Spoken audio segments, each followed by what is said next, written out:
Well, we're going to start now, and I'm going to talk about the golden age of the Clyde Fireworks. We all know and have celebrated the Clyde Fireworks for many generations. It is an interesting backstory that needs to be told to understand the evolution of the fireworks. It would seem that celebrations in Clyde always included spectacular fireworks. Within less than 10 days after the incorporation of the village, the largest display outside of New York City was held in 1844. Many fireworks displays or shoots were enjoyed in the village throughout the 19th century, but it was not until 1897 that a tradition began that would establish Clyde as the fireworks capital of Western New York State. What events would transpire to bring fireworks to Clyde and eventually bring Vic Barnaba into the picture? Salerno was the first Italian to settle in Clyde in 1882. He was born in the province, and I don't know if I say this right, Cosenza, Italy, the son of Mr. and Mrs. John Salerno. He arrived in this country when he was 17 years old. Following the Civil War, an era of carpetbaggers were taking control of areas of the South. Lawlessness ruled the northern cities, where the Black Hand gangs ran free. A young man named Giuseppe Esperanza of Chicago ran afoul of one of these gangs. They caught up to him on a freight train just west of Clyde. He was beaten senseless and thrown off the train and left to die. Eventually, he reached a farmhouse and was brought back to health. He worked for this family for a time and then returned to Italy. He told stories of the wonderful people in the rolling hills of the Clyde area, perfect for farming. Salerno heard these stories and made his way to the USA.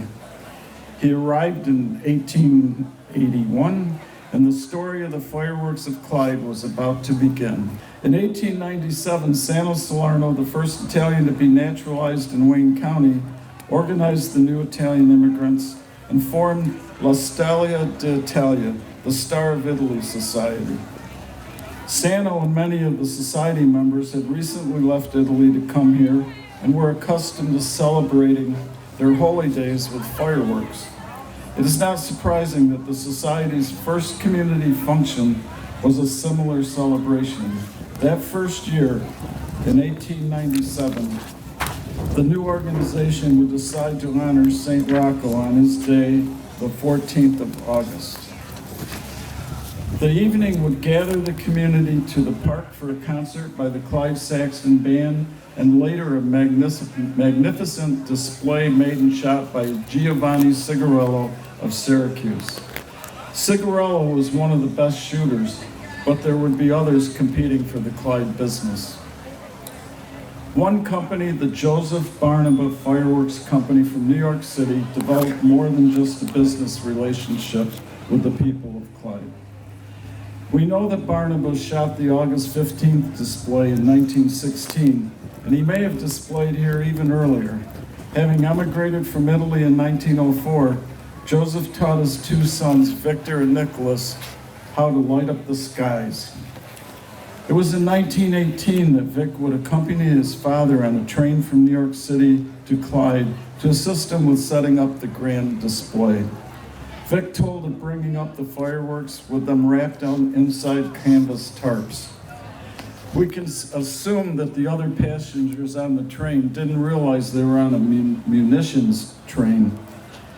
After the first celebration of St. Rocco in 1897, the Star of Italy moved the event to August 15th to celebrate the Feast of the Assumption.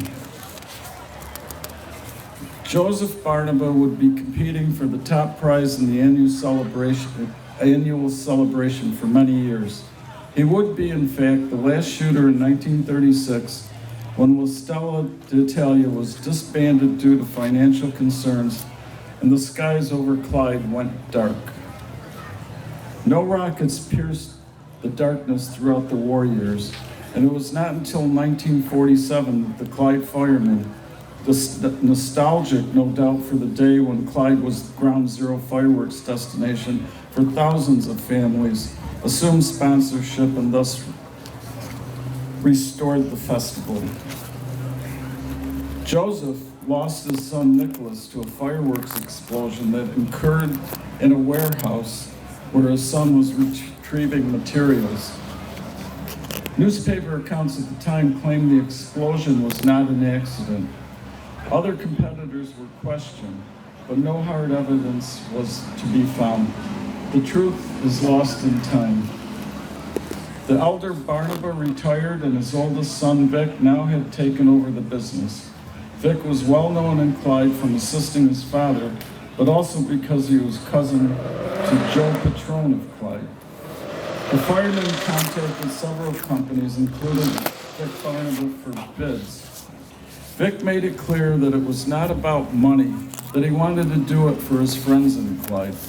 No other bids came close to his, and so began a beautiful relationship that would last for 37 years. This was the golden years of the Clyde Fireworks, and lasted until Vic's last shoot and retirement in 1982. When in town for a shoot, he stayed with various Clyde families. He stayed with Joe Patroni, his cousin, with Cha-Cha DeLeo, and he was guest in Lumbago DeLeo's home and always graced them with gifts. At this time, my father was a volunteer fireman and knew Vic very well. I remember one time I was only 8 or 9 years old when he took me across the bridge where Vic was setting up his displays. Do you remember when Vic would shoot off a round every now and then to build the anticipation of the evening shoot? I can still feel the rush of adrenaline each shell would bring. Well, Vic let me light one of those mortar rounds. I went home telling my mother I'd shot off the biggest firecracker in the world. I don't think my mother was too pleased that my father let me get that close to the fireworks. My dad just smiled. On the day of the fireworks, it wasn't unusual to have 10 to 15,000 people flood into town. There are some estimates that it was up to 20,000. I don't know if that was true, but there were a lot of people in this town. Sometimes the sheer weight from those watching the fireworks on the bridge would cause the police to thin the crowd to avert a possible collapse. Water Street took on the ambience of a carnival. Hundreds of people set up lawn chairs and lined the street. Vendors such as Bramers had popcorn and peanuts. Plastic rings of color and balloons appeared everywhere. The folks who lived on Water Street held house parties. It was Clyde's mini Mardi Gras. What made such a difference in Vic's shows was that he made all of his fireworks. Handed down from his dad, his own trial and error, he built an array of fireworks using his own recipes and procedures. The artistry in shell making comes from the selected use of gunpowder, chemical compounds, and salts. For instance, sodium nitrate will produce a yellow color when burned. Like an artist who paints on a canvas by mixing colors, so Vic created his masterpieces by manipulating the use of chemicals. Today's shells are commonly bought from China, and the depth of color and design is lost to mass production. In 1982, my father, Rick Rupel, and his wife Sue, and myself went to the fireworks site to say goodbye to Vic because he was retiring that year. Rick had a fireworks poster and Vic autographed it for him. This poster has been reproduced and you can see it right over here. And as a matter of fact, they're for sale if you want to buy them. Vic never disappointed us. He loved ground displays and would spend days rigging up elaborate waterfalls, portraits of a fiery George Washington, or tank battles with the tanks maneuvering and shooting. One of his early favorites was Charles Lindbergh's plane, actually flying across the canal on wires. I can't imagine how many code violations that would break today.